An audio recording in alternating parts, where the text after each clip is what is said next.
எப்படி தவறா பார்க்கப்படுகிறது மட்டும் சொல்லிட்டு எப்படியெல்லாம் பதியுதுன்னு சொல்லி வீட்டுக்கு வருகின்ற போது அந்த ஹதீஸ் அல்லது இதா நலர்த்த இலைஹா சர்ரத்துக்க, நீ அவளை பார்த்தால் உனக்கு மகிழ்ச்சியாக இருக்கும். அதாவது மனைவியிட பண்புகள் ஒன்று என்ன தெரியுமா, வீட்டுக்கு வந்தா அவங்களை பார்த்த உடனே மகிழ்ச்சியாக இருக்கும். அப்ப என்ன சொல்றாங்கன்னா, வீட்டுக்கு வரக்கூடிய நேரத்தில் மனைவி தன்னை ஒரு அழகாக அலங்காரமாக கணவன் வார டைம்ல வைத்துக் கொள்ள வேண்டும் அப்படின்னு இவன் ஒரு அந்த ஹதீஸுக்கு விளக்கத்தை கொடுத்தாச்சு, தப்சீரை கொடுத்தாச்சு.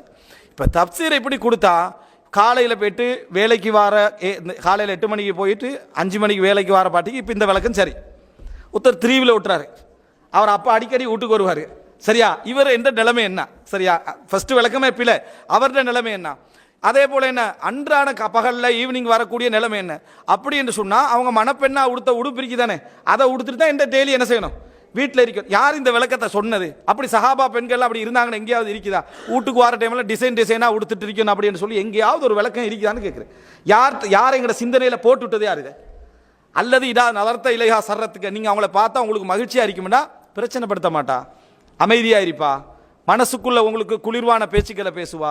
அதுக்கு அதாவது இது அவட்ட பெரும்பாலான பண்பாக அது இருக்கு. இது 100% பண்புன்னு சொல்லலை, பெரும்பாலான பண்பாக அது இருக்கும்.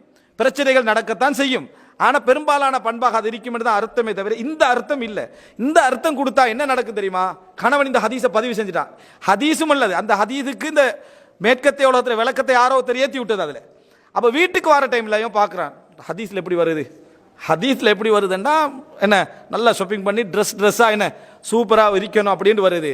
அதில் நம்ம பயானில் வெளியே போகிற நேரத்தில் தான் இவர்கள் அழகாக கொடுக்கிறார்கள், வீட்டில் அழகாக கொடுப்ப. நீ வீட்டில் கோட் ஷூட் போட்டுறி, நீனா வெளியே போய் மனைவிக்கு சொல்றதை வச்சு நீ வீட்டில் எப்போ பார்த்தாலும் கோட் ஷூட்டில் தான் இருக்கிறேன், வெளியே எப்படி தான் நான் போகிறேன், அதனால வீட்டுக்குள்ளே நான் கோட் ஷூட் போட்டு இருந்து கொண்டு இருக்கிறேன் அப்படி நீ இருந்து காட்டு, உனக்கே செய்யலாம் தானே. அப்போ யதார்த்தம் இல்லாத கற்பனைகளை குடும்பத்தில் போட்டுவிட்டு வீட்டில் என்ன செய்யணும், அலங்காரமாக இருக்கணும். வெளியே போகிற நேரத்தில் அலங்காரமாக போகக்கூடாது, அழகாக போகணும்.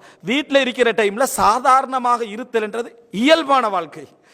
இயல்பான வாழ்க்கைக்கு எதிரான கற்பனைகளை அட்டிச்சு விட்டு, சரியா, இந்த மாதிரி ஒரு நிலைமை வைத்திருக்கவே நம்ம பார்க்கிறோம். இது 1-2 அல்ல சகோதரர்களே, குடும்ப வாழ்க்கையில் இப்படி 1-2 சேர்க்கல, விளக்கம் என்ற பெயரில் 100க்கும் மேற்பட்ட விளக்கங்களை கொண்டு சேர்த்திருக்கிறார்கள். இந்த அடிப்படையில் நம்ம குடும்பத்துக்கு இப்போ ஒரு கருப்பு கண்ணாடி என்று போட்டு வச்சுக்கிறோம். அந்த கருப்பு கண்ணாடியை கலட்டினீங்கடா கிட்டத்தட்ட 70 விதமான பிரச்சனை போயிடும், 70 விதமான பிரச்சனை போயிடும். இந்த மாதிரி பார்ப்பதனால தான் இந்த சிக்கல் என்ன செய்கிறது வந்திருக்கிறது. கணவன் நேரம் ஒதுக்குவதில்லை என்பது இந்த லிஸ்ட்ல உள்ளதுதான், மனைவி இந்த பேர் லிஸ்ட்ல உள்ளது இது உள்ளதுதான். இந்த மாதிரியான கருத்துக்கள், கணவனுடைய திருப்தியில் மரணித்தால் மனைவி சொர்க்கம் அப்படின்னு ஒரு லைவான ஹதீஸ் இருக்கு.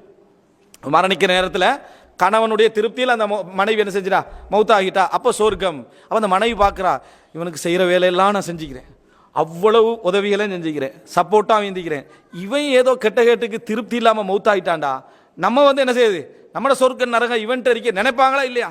நினைப்ப. இந்த பயான அதாவது விளக்கு ஹதீஸ்ல என்ன வருதுன்ற உதாரணமா ஹைருக்கும் லியஹ்லி, அடுத்த ஹதீஸ் அந்த தரப்பு, உங்களில் மிகவும் சிறந்தவர் உங்கள் குடும்பத்திலே சிறந்தவர். இந்த ஹதீஸை வச்சு யாருக்கு மனைவி சான்றிதழ் வழங்குகிறாரோ, என்ன கணவன் மிகச் சிறந்தவர் என்று சான்றிதழ் யாருக்கு வழங்குகிறாரோ அந்த கணவன் தான் சிறந்தவர் என்று நடக்கிற காரியங்களா, சரியா? அப்போ மனைவி கணவனுக்கு என்ன சான்றிதழ் கொடுக்கணுமா, 100% நல்லவர். எந்த ஒரு நல்ல மனைவியா இருந்தாலும் இன்னொருவர்கிட்ட போட்டிக்கு புகழ்ற டைம்ல 100% விட்டு கொடுக்க மாட்டாதான். தனியண்டு உங்களை நான் விட்டு கொடுக்காம பேசினதே நீங்க விளங்கிக்கிறோம், உங்களோட உள்ள தவறு உங்களுக்கே தெரியுமென்ன தனியே சொல்ல வாய்ப்புகள் அதிகம், சரியா?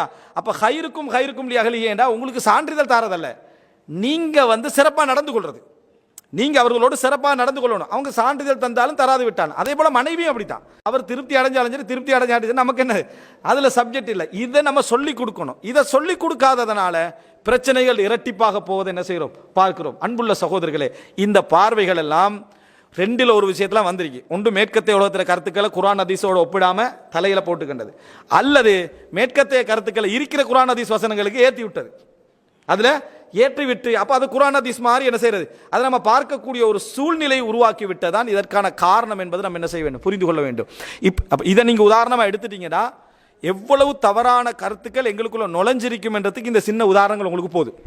எவ்வளவு தவறான கருத்துக்கள் நம்ம அதாவது ஃபேமிலி லைஃப் என்ற பெயரில் நம்ம உள்வாங்கிக்கிறோம் என்று தெரிஞ்சுக்கிறதுக்கு போதும். அன்பு